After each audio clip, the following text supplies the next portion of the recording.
തെരഞ്ഞെടുപ്പ് കാലമാണ്. കോൺഗ്രസിൻ്റെ വാർഡ് കമ്മിറ്റി മുതൽ ഹൈക്കമാൻഡ് വരെ സ്ഥാനാർത്ഥി നിർണയ ചർച്ചകളിലാണ്. 5 വർഷം മുൻപ് കഴിഞ്ഞ നിയമസഭാ തെരഞ്ഞെടുപ്പ് കാലത്ത് ഒരു സ്ഥാനാർത്ഥി നിർണയ ചർച്ച അവസാനിച്ചത് ഈ കാണുന്ന പുരപ്പുറത്താണ്. സാക്ഷാൽ ഉമ്മൻചാണ്ടിയുടെ തറവാട് വീടിൻ്റെ പുരപ്പുറത്ത്.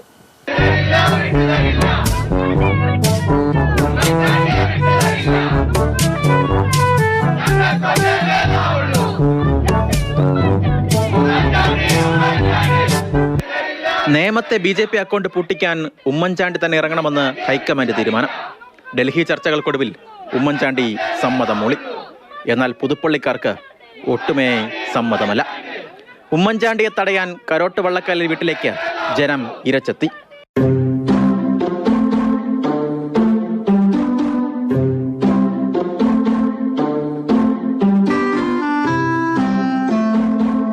ഇതിനിടയിൽ മീനടംകാരൻ ജസ്റ്റിൻ വീടിന്റെ പുരപ്പുറത്ത് കയറി ഇരിപ്പായി.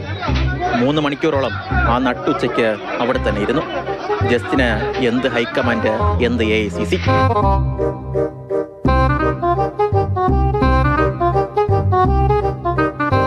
നമ്മൾ ഉമ്മൻചാണ്ടി സാർ പോകും എന്ന് തന്നെ ഉറപ്പ് അറിഞ്ഞു. ചെറുപ്പം മുതലേ ഉമ്മൻചാണ്ടി എന്ന് കേട്ട് പറഞ്ഞ് കുഞ്ഞിലെ മുതൽ സാറിൻ്റെ ഇലക്ഷനും അതുമൊക്കെ കണ്ടുകൊള്ളുന്നപ്പോൾ സാറിനോട് അതുപോലെ ആരാധന തോന്നി. ഇപ്പോൾ ഇതിൻ്റെ താഴെ ഇതിൻ്റെ താഴത്തായിട്ട് ഒരു 3 തേക്കുണ്ടായിരുന്നു. ആ തേക്കയിൽ ഞാൻ ആദ്യമേ അതിൽ കയറാൻ നോക്കി. അപ്പോൾ മുദ്രാവാക്യം വിളിച്ചിട്ട് ഞാൻ നേരെ അതിന് മേളിൽ പോയി. ആദ്യമേ ഒന്ന് കയറി താഴെ പോയി. അപ്പോൾ ഇവിടെ ഇങ്ങനെ ആ പാരപ്പറ്റയെ കൊണ്ടിട്ട് ഇവിടെ ഇങ്ങനെ മുറിഞ്ഞായിരുന്നു. വീണ്ടും അതിൽ കയറി കഴിഞ്ഞിട്ട് മേളിലിരുന്നു. ഏകദേശം ഒരു 3 മണിക്കൂറോളം ഇരുന്നു. വീടിന്റെ മുറ്റത്തിരുന്നായിരുന്നു പഞ്ചായത്ത് മെമ്പർ വത്സമ്മയുടെയും ടീമിന്റെയും പ്രതിഷേധം. നേമത്തേക്കെന്നല്ല, വീടിന്റെ പുറത്തേക്ക് പോലും വിടില്ലെന്ന് വത്സമ്മ.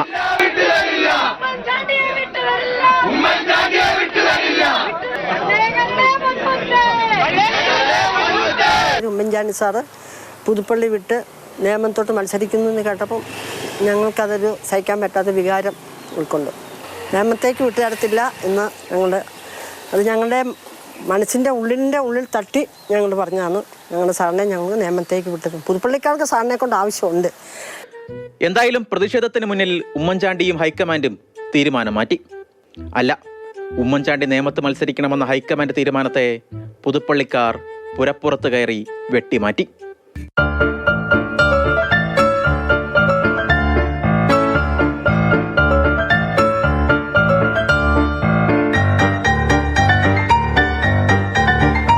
അന്ന് സംഭവിച്ചതെല്ലാം നാടകമാണെന്ന് പറയുന്ന നിരവധി പേർ കോൺഗ്രസിൻ്റെ എതിർചേരിയിലുണ്ടാകാം.